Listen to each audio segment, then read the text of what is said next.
Howdy, it's Matt. I hope that's coming through okay. I've just had one or two technical issues just getting started, so I do apologise if you can't hear me very well, or I do apologise if I'm chatting about this for no reason at all. So my name's Matt. Welcome to this second live unboxing this evening. A few moments ago, that's what I need to go and deal with. So we're getting some feedback on the main screen. So I do apologise if you can't hear me very well. Or I do apologise if I'm chatting about this. There we go. I do apologise for that. Like I said, I was having a few issues just getting started up, so apologies for that. We were saying a few moments ago, we just had the unboxing of the Servos HD Dart. Looks like a little skitty wing. However, this live episode is the unboxing of the full-size Skyhunter. And this thing is massive. Now, let me just have a look on the chat. Right, looks like everything is good. Mighty fine box indeed, Sick. So you can see the chat which is going along the left-hand side. You can see me here. And also on the left-hand side of the screen, you've got a little insert as well so we can have a look in the box. Now, before we go any further, I feel it's important to note this model was bought out of my own money for my own abuses. Okay, this was not a freebie for review. I've bought this model because I've always wanted a full-size Skyhunter. However, I've always felt they've been stupidly expensive, aka $100 or way more. And I've really wanted one of these, but like I said, out of my pain threshold for one of these until very recently. Now, I have known that these have been in the US Banggood warehouse for about $70, give or take a few bucks either way. And we've been waiting for them to turn up in the EU warehouse. Now, it was literally last Wednesday, I think last Tuesday. Dave, one of the flying buddies, he messaged me on Facebook, Matt, the Skyhunter is in the EU warehouse. And without a word of a lie, I typed fuck off. That was my result. It was like, really?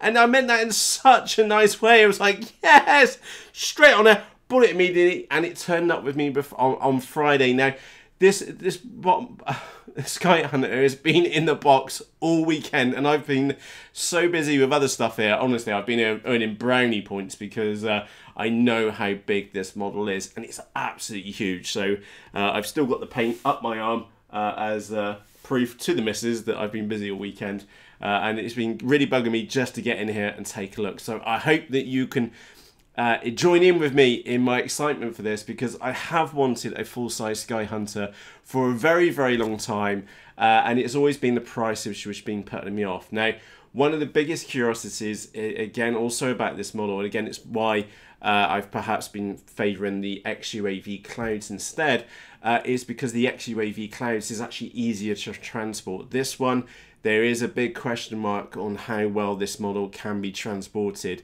I've been aboard like a newer car and it's got a big size boot on it, and I'm still pretty sure I'm not going to be able to fit this model in there fully built up. So even with the wings taken away from the fuselage, it looks like it is going to be a bit of a challenge. So yeah, it is going to be a curiosity to say the least.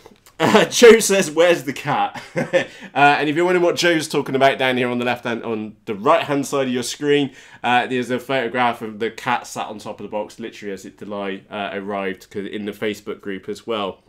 Atomic FPV, howdy as well. Right, let's quick go in. My point, which I wanted to make, was price. It was always price holding me back. It turned up in the EU warehouse. I'm afraid to say we've probably gutted the EU warehouse of these models. Sorry, we kind of shared it in the Facebook group the same day, and I think they cleared them out the same day as well. There is a link to the Facebook's group in the video description for you. And with that said, let's not hold back. Let's go on and get ourselves started. Now, the thing to note is that I have been in here. No apologies. Matt, aged 12 1/4, was in here earlier. And he has been in this box. And you can see the size of the box to get the foam out. Now, the thing to note is that this is one wing. Okay, one half of the wing. Now, let me just put this into comparison. That is the Servos HD Dart. One half of the wing is bigger than that model. It's probably got more foam in it as well. Also, just chatting again, we'll get the bits out of the box in a moment. One thing which I looked at it and I thought, oh, please don't say you've glued it in. The one thing which I really didn't like about the XUAV Clouds is that they've been glued this in, and hopefully you can see this on the other camera. Yes, you can. Is that they glued in the main spar, which made it an absolute pig to then go on and maybe get FPV equipment out or receivers out onto the wings. And you're always having to fight with this spar section, which had been glued in by the factory. And I found that very, very annoying. Whereas this one is not being glued together, and I class that as a massive plus point. That's definitely a thumbs up from Matt, because that does give us the opportunity to have maximum flexibility with the model itself. A few things which I did notice. It's not absolutely rinsed in mold release. There's an issue which the micro Skyhunter had issues with. As far as the molding process goes, and you can see just again. I'll put this up on the camera there. Well, let me turn it around that way. Just look how big that aileron surface is. It's absolutely massive. It's over a foot long. It's got to be a foot long in there. You do need to cut out this surface. One thing which I also noticed, again, it's just a tiny little point, is that you will see. I'll put that on the camera. I hope that's coming out. A slight ridge, little lip on there. So maybe the mold has perhaps seen better days. Now let's be fair here, the full-size Skyhunter is a model which has been around for ever, in short. So to spot or identify one or two moulding issues, okay, is no big surprise to me, okay. So this model is being rebranded by Sonic Model as the Skyhunter. So I presume they're renting or have bought the molds from the previous owners, and hence that's why they're bringing out this and a collection of other models as well, which is happy days for us because they've come out much cheaper. So I'm personally very happy about that. But we do need to just keep an eye on quality control. There are a few points just looking down here. You can see up there on the leading edge. You will need to get around this model with a craft knife, in short, is what I'm trying to say. Now, I have been and knocked the chat off. Apologies. Let me put this back on again. Now, if you do have any questions, I will do my best to answer them as we go along. Now, do note, if I do miss your question, I do apologise. I'm trying to help present to you, and I can't keep an eye on that chat because it's over here. George says, I can fit a cat in my FX79. That is a massive wing, the 79. I've got an FX61, and it's a beautiful model, to say the least. 4-pound moggy plane. Brilliant. Uncle Fester says, is it bent? No, it's bent. If it is bent, it's just bent by the sheer size of it. Okay, it is straight, and I'm going to see if I can put that straight on there. No, the wing is straight, and if it does give the illusion that it is bent, it's probably because of the diameter, or the length of it is absolutely massive. Again, I will get these parts out of the box in a moment, but I'm just going to walk you through the bits on here. This is one of the tail fins at the back, so this is a twin boom model. Talking about the molds, there was 2 circular lumps on both of the tail fins, which I've actually been in here, and you'll see on the camera, I've been and cut off with the craft knife already. What else have we got? Oh, blimey. We need to get the other wing out as well. So here's the other wing. Now, just to give you an idea on wingspan. It's not even going to fit on the screen. That's how big we're talking. It's that big. It is a big one, to say the least. It's absolutely bloody monstrous. Well, let's bit my words out. It's a bit of a slur. I do apologise. It's monstrous is probably the best way to explain this model. It is probably up there. You're getting a lot of foam for your money. Now, I think I paid $76.99 plus $5 shipping before I put a discount code in. Or did I use some points? I probably used some points on it. So that's why I was super excited. I think it's like $150, something like that, maybe more, on the Chinese site for Banggood.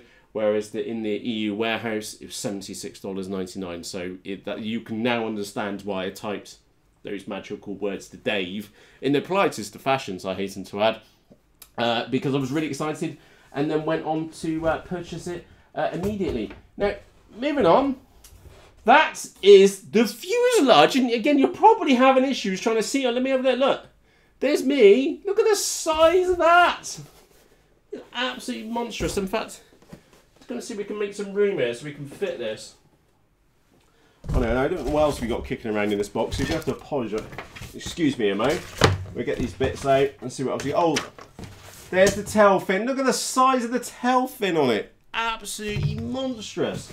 You get a shed load of, I presume, carbon. I will get the things out in a moment, the multimeter. Alright, no sign of any instructions though. That was a bit of a disappointment. You'll have to excuse me, the box is monstrous. The box is, again, I think this is like a small detail, but an important one. It is a triple skinned box. Now, Matt, why would you be even mentioning that it's a triple skin box? Chances are it's less likely to get damaged. It's not one of those little Finmore boxes, which I'm sure we've all had, and it's all been crushed and stuff like that.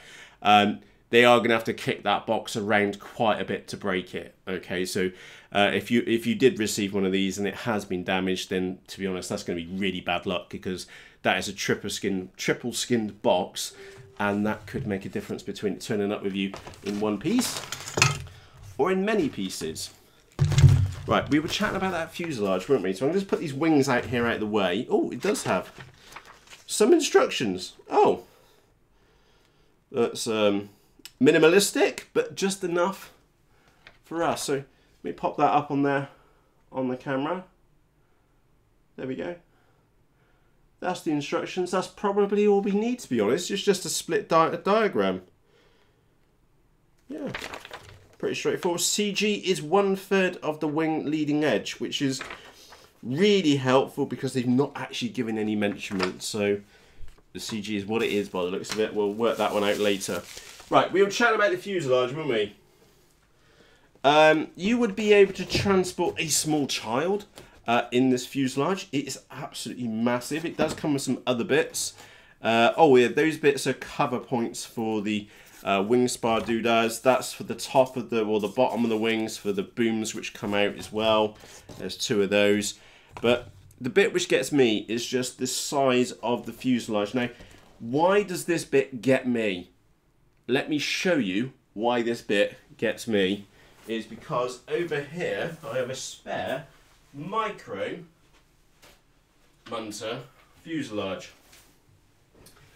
So this is the full size Skyhunter. That is a micro Skyhunter. Now, if that's the first time you've heard of a micro Skyhunter, what I've done in the video description for you, there's a link to my adventures with the micro Skyhunters. Absolutely corking little models. Bundles of fun. That kind of territory. Small and skitty, right up my street. And that said, many moons ago, and I'm talking months ago, I bought the Hobby King Mini Skyhunter.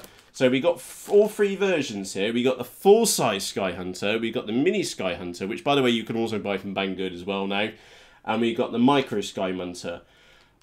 I've had so much fun with the Micro Skyhunters, it's unreal. They're corking little models, they're just skitty little things. Great for FPV, alright for line of sight if that's your cup of tea. Now, coming back to my point is that I did buy the Mini Skyhunter, but I'll be honest with you, 2 things did it for me for that model. The first one is that it wasn't the full size Skyhunter. So perhaps I felt I should have just gone on, and the money which I spent on that one, I should have just bought a full size one, because that's really where my heart was. And the second reason is because I bought some of this green covering film from Hobby King, and it looked kind of good. As you can see, I'm sure you'll agree that it was bright, and it definitely does stand out. However, it was perhaps one of the crappiest lamination jobs I have ever done, and the laminate is just frankly horrible, and that kind of put me off the model, to be honest. So that model has been sat in the cellar for many weeks, in short, and to be brutally honest, I should, for the money which I spent on that, I should have just bit the bullet and just bought one of these instead. Okay, it's just brutal honesty with it. I should have just not been so tight and bought the model which I really wanted, which was this one. And by the way, you can see the size of the fuselage, absolutely massive. We're going to need lots and lots of glue. to stick this one together. By the way, talking about glue, I will be using Yoo-Hoo Pour for this one.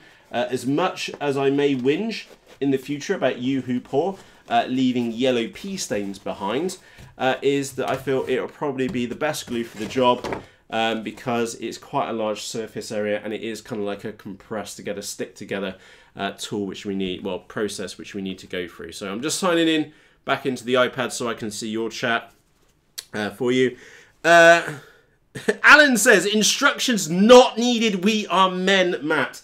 Absolutely, I'm sure we could figure it out. We could use instructions, but to be honest, us blokes, we can keep that to ourselves. We'll put those down there just as reference, just in case.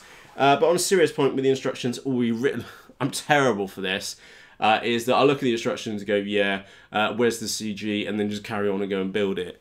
Now, talking about carrying on and building it, I'm just going to wander over here a moment and grab the multimeter, because I'm really, really curious to see if the parts which they've provided are carbon fibre or glass fibre.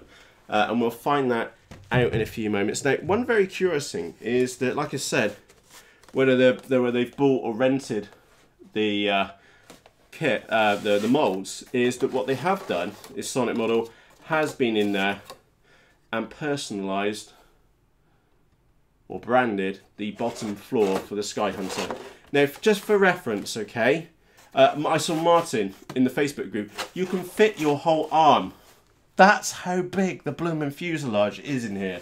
As far as batteries go, how much do you want to ram in it, basically? There's a big bay at the top. On the top, you fit your typical flight controller in there, no problem at all.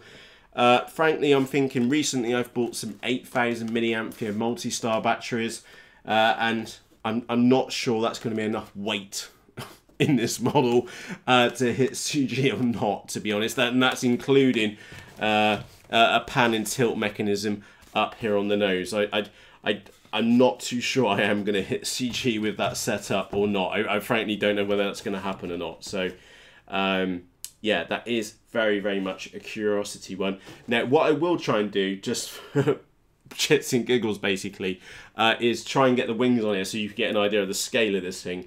I won't be able to get the booms and the tail fin on because it's just too big to try and do it here on the desk. Because, like I said, one of the challenges with a model like this is just its sheer size.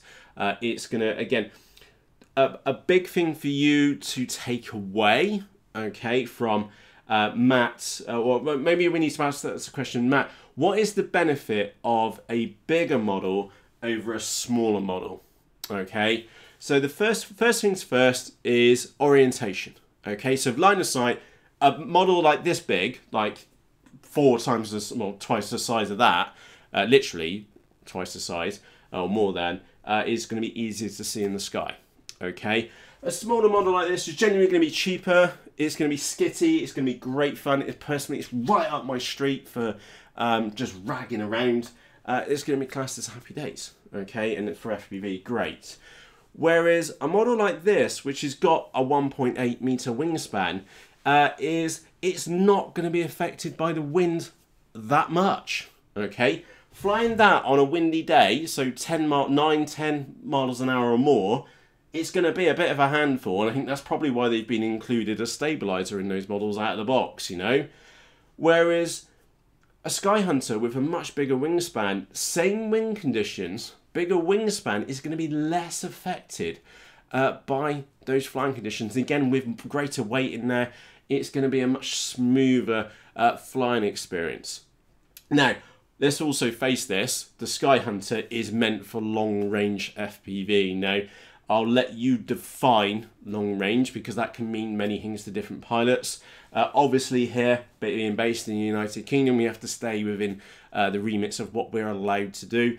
So we're going to potter this one around, probably in and around some trees for poops and giggles, and see what we can have, what fun we can have with it. So with that said, I'm again going to get myself logged back in, make sure I'm keeping up to date with your comments, which you can see, which are going down the left-hand side. Howdy, Chris, by the way. Nice of you to join us here, sir. Scrolling down. Bruno says a bigger model can be, and again you can see it in the chat, can be rented to the army if their drones go down. Absolutely. Yeah, absolutely. That's for sure. Right.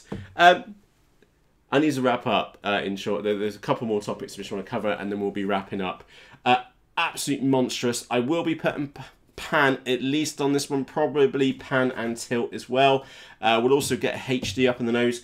On the nose, I will definitely be laminating it too. It's one of those like kind of special models which you just kind of look at and you go, yeah, I'll be laminating that one. So do expect a delay on the maiden for this one, because while it's a bigger model, it's still quite a lot of foam to laminate in short, and I've got some 3D printing to do for the pan and tilt and things like that. And I also need to decide on what I'm going to do about the flight controller. Do I go with a vector? Do I go with iNav? I don't know. It's a very much curiosity one which a question which I cannot answer for you right now, in short, but I will do later on. So if it's, by the way, if it's your first time here, underneath this video, next to my name, which says Matthew Ogborn, and I'm Matt, by the way, howdy.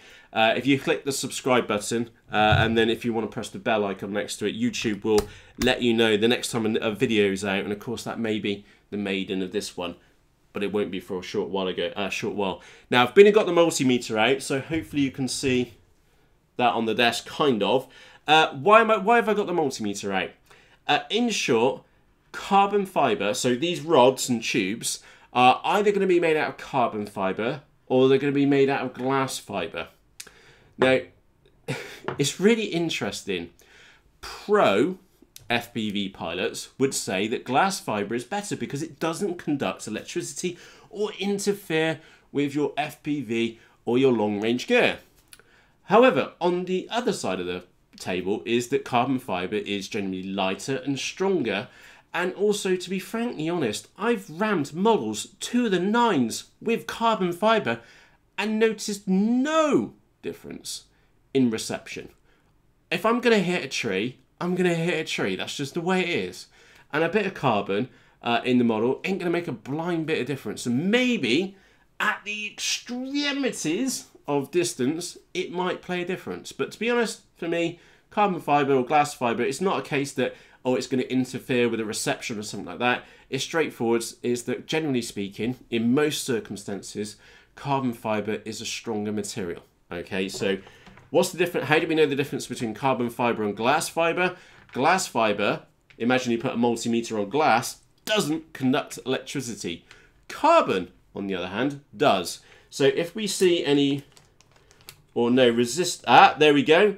Very, very little resistance in there. We know that those booms are carbon fibre. Also, while we're here, I am just going to get this little bag of bits out as well. I'm only going to test one of them. Again, it sounds like carbon fibre, so it probably is carbon fibre. It has a much higher, like when the bits rattle together.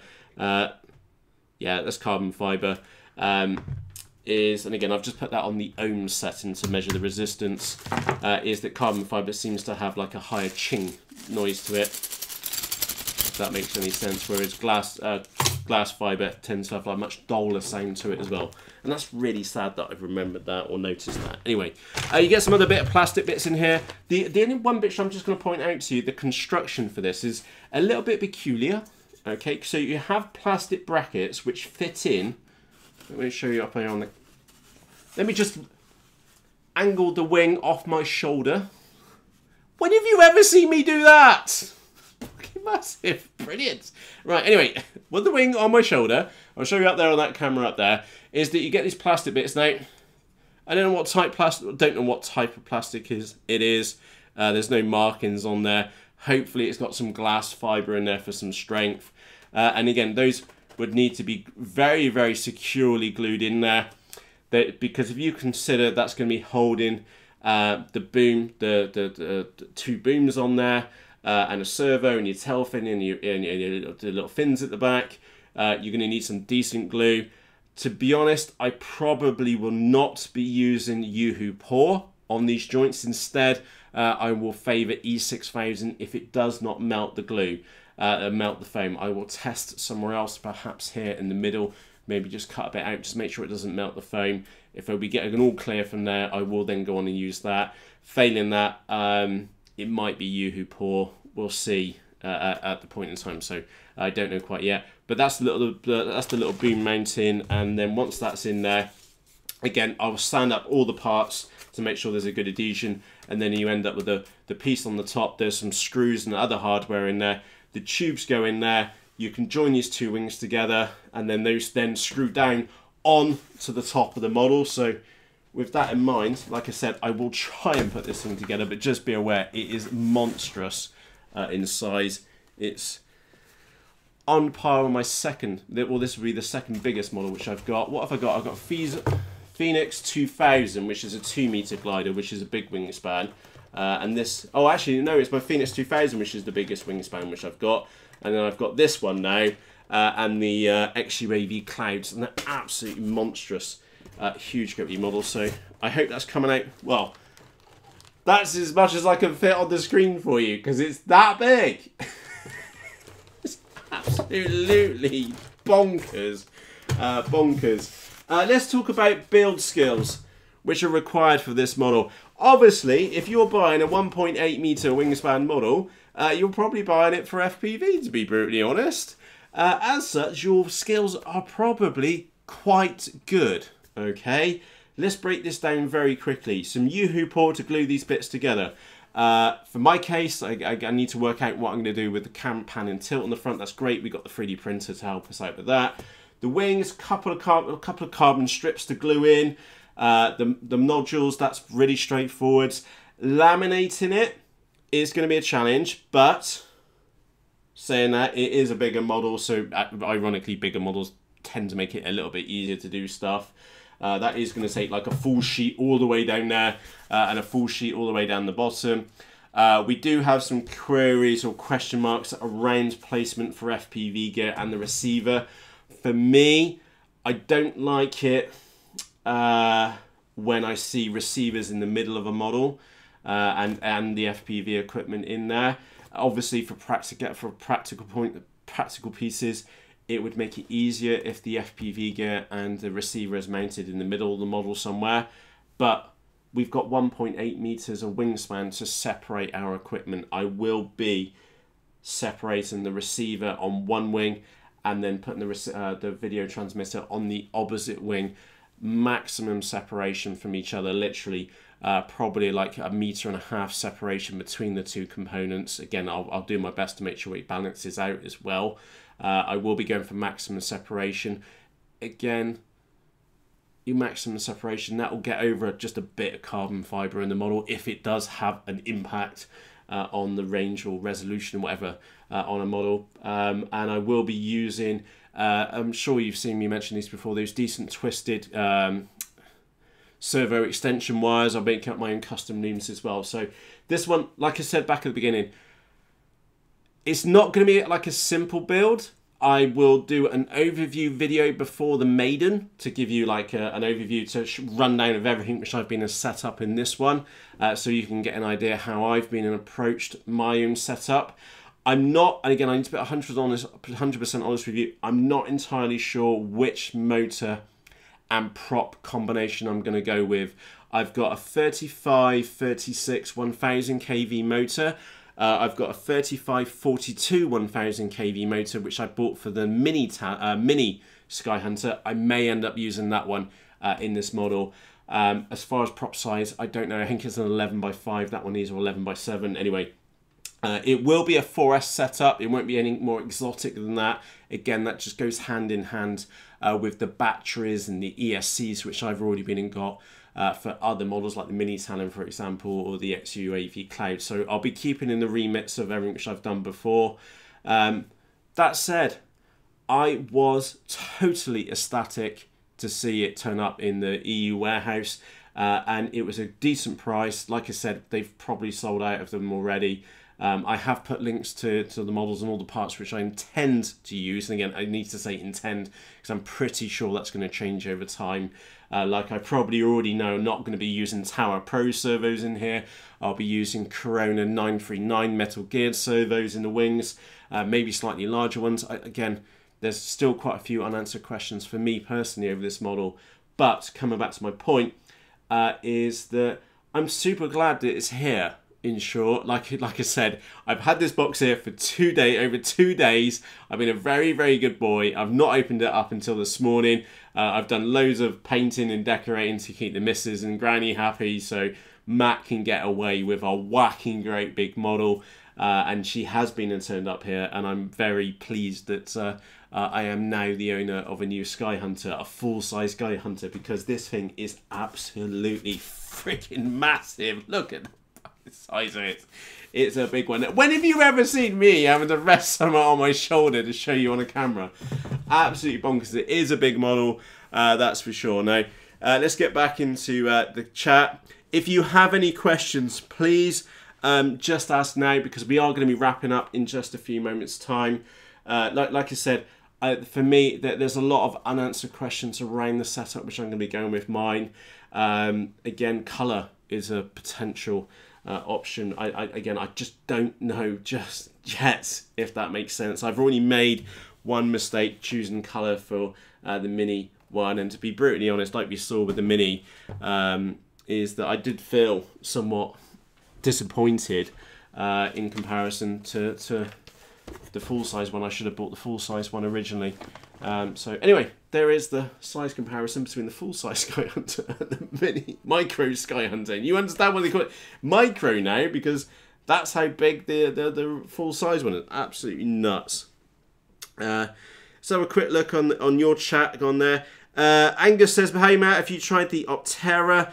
No, I haven't. I've seen those fly. They're huge and they're big and they're graceful.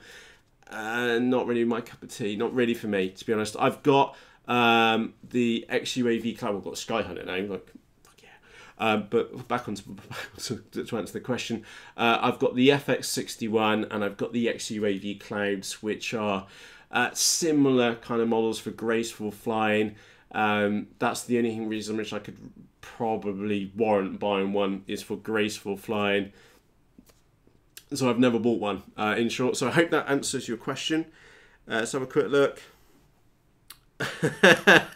Happy wifey, happy lifey. Greg, I totally agree with you on that one. You've got to keep the women happy in your life. And obviously, if you're female and you're watching this channel, then you need to know that you need to keep your special man happy as well. Works in reverse, doesn't it?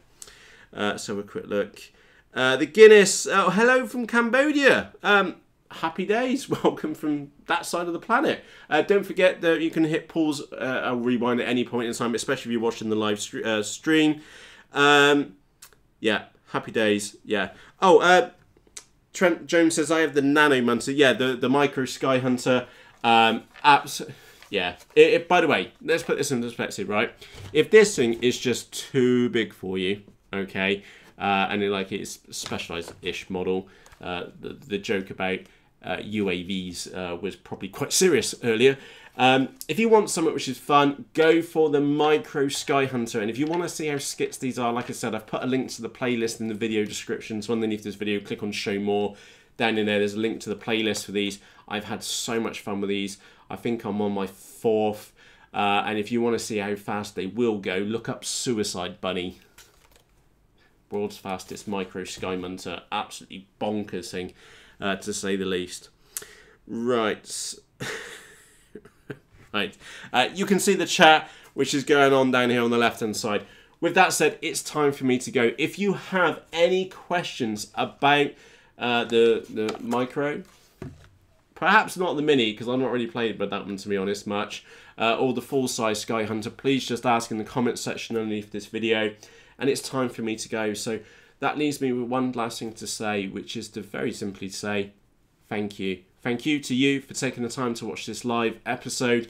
And any questions at all, please just ask in the comment section. One very shameless plug for you is that there is a Facebook group of over 1,800 cool pilots like me and you. It's quite a community, to say the least.